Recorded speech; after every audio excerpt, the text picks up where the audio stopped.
I am the Tofu Golem. Please enjoy the video. You start by confirming basics fast. Inspect the USB-C port for lint, debris, or bent pins using a flashlight and a toothpick gently if needed. Next, plug the original Sony cable into a reliable wall adapter that provides at least 5V/1.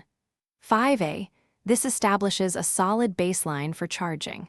Once done, swap to a different, known good USB-C cable and another outlet to rule out cable or power source faults before moving deeper into diagnostics.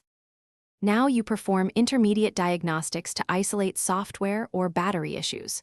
First, reset the XM4 by holding power plus noise cancelling for about 7 seconds. This clears many firmware glitches.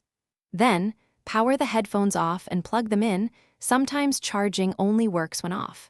Also try entering pairing reset mode and charge again. Make sure to open Sony Headphones Connect to check firmware version and any error notifications, because outdated firmware can block charging or misreport battery status.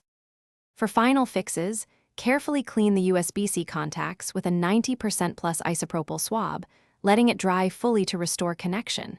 You do this because grime impedes current flow.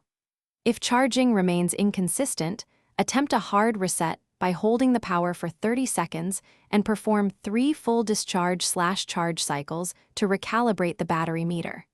If these steps fail, contact Sony Repair or an authorized technician, since the internal battery or port may need professional replacement.